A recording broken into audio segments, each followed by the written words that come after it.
प्रेमाची गोष्ट या मालिकेच्या आजच्या भागामध्ये आपण पाहणार आहोत. मुक्ताची अट ऐकून सागर म्हणतो की तुमच्या नजरेत मी एक नापास बाबा आधीच आहे, पण आता मला एक नापास मित्र व्हायचं नाही. तुम्ही कितीही प्रयत्न केला ना तरी मी मिहिरला जेलमध्ये जाऊ देणार नाही. आणि त्यामुळे मुक्ता म्हणते, मग माझी सुद्धा हीच अट आहे की जोपर्यंत मिहिर स्वतःचा गुन्हा कबूल करत पोलिसांना सरेंडर करत नाही तोपर्यंत मी हे लग्न करणार नाही. मात्र तिचं ते बोलणं नेमकं मिहिर ऐकतो आणि त्यानंतर तो लगेच पोलीस स्टेशनला जाण्यासाठी निघतो. तर दुसरीकडे माधवी पुरूला चहा आणून देते आणि मिहिकाला भाजी निवडायला सांगते. मात्र त्याच वेळी पुरूला सायबर पोलिसांचा फोन येतो. ते पुरूला सांगतात की मिहिकाच्या केसमध्ये जो मुख्य आरोपी आहे तो स्वतःहून आमच्याकडे आला आहे आणि त्याने त्याचा गुन्हासुद्धा कबूल केला आहे. आणि ते ऐकून पुरूला धक्का बसतो. तर ते इन्स्पेक्टर साहेब पुरूला सांगतात की मिहिरला सरेंडर होण्याच्या आधी एकदा मिहिकासोबत बोलायचं आहे. त्यावर पुरू विचारतो कशासाठी. तर ते इन्स्पेक्टर सांगतात तुम्ही एकदा त्यांना बोलू द्या, म्हणजे ही केस लवकर क्लोज होईल. आणि मग त्यानंतर पुरू मिहिकाला आणि माधवीला ही गोष्ट सांगतो आणि मिहिकाला म्हणतो की एकदा त्या मिहिरसोबत बोल आणि हे प्रकरण आता कायमचं संपव. आणि त्यामुळे मिहिका घाबरतच फोन घेते.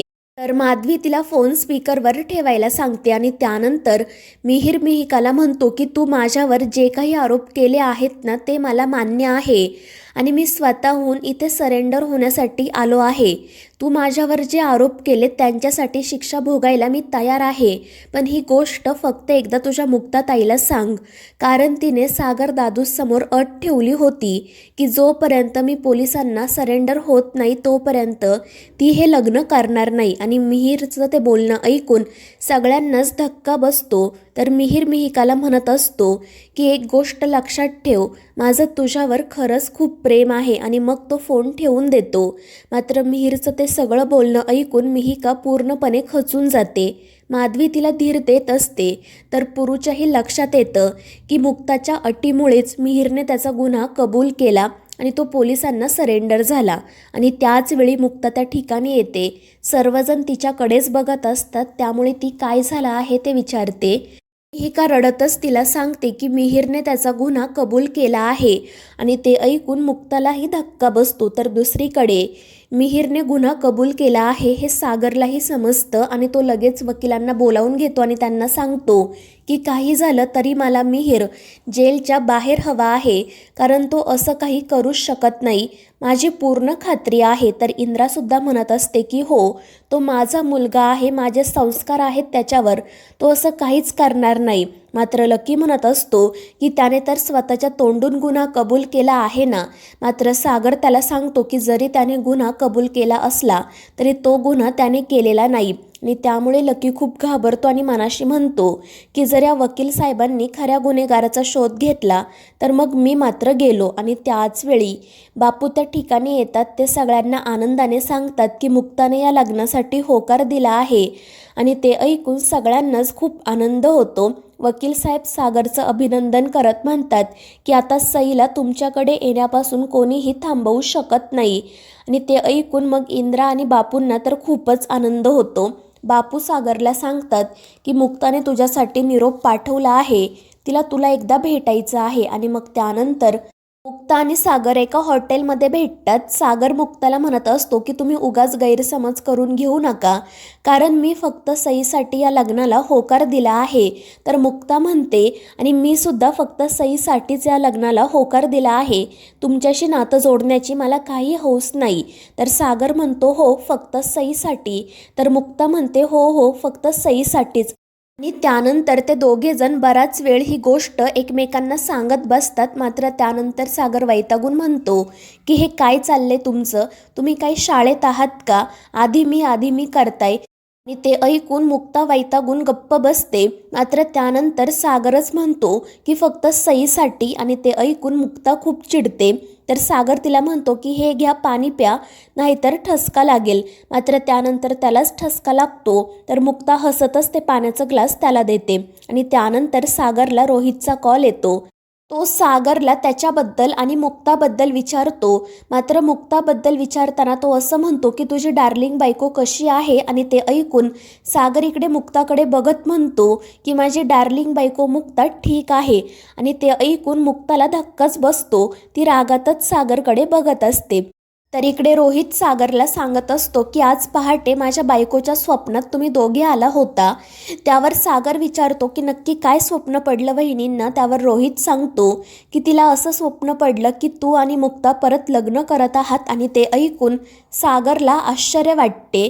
तो म्हणतो की माणूस परत परत ती चूक का करेल, आणि त्याचं ते बोलणं ऐकून रोहितही हसू लागतो. आणि त्यानंतर तो सागरला सांगतो की तू मुक्ताला फोन दे, मला तिच्याशी बोलायचं आहे. आणि त्यामुळे सागर मुक्ताकडे फोन देतो. मात्र मुक्ता म्हणत असते की आधी तुम्ही प्लीज म्हणा. त्यामुळे सागर म्हणतो की फक्त सईसाठी. आणि ते ऐकून मुक्ता मग रोहितसोबत बोलायला तयार होते. रोहित तिची आणि सईची चौकशी करतो.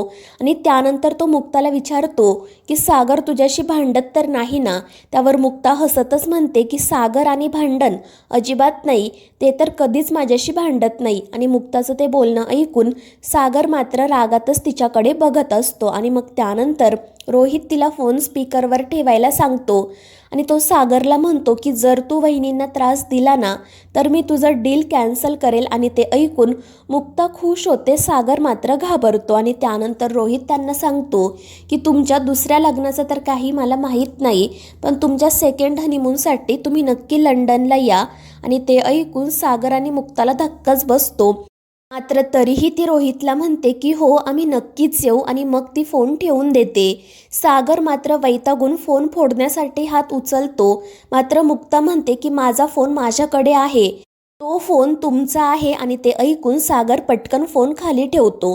तर मुक्ता पुन्हा एकदा त्याला सांगते की हे सगळं मी फक्त सईसाठी करत आहे. आणि मग ती तेथून निघून जाते.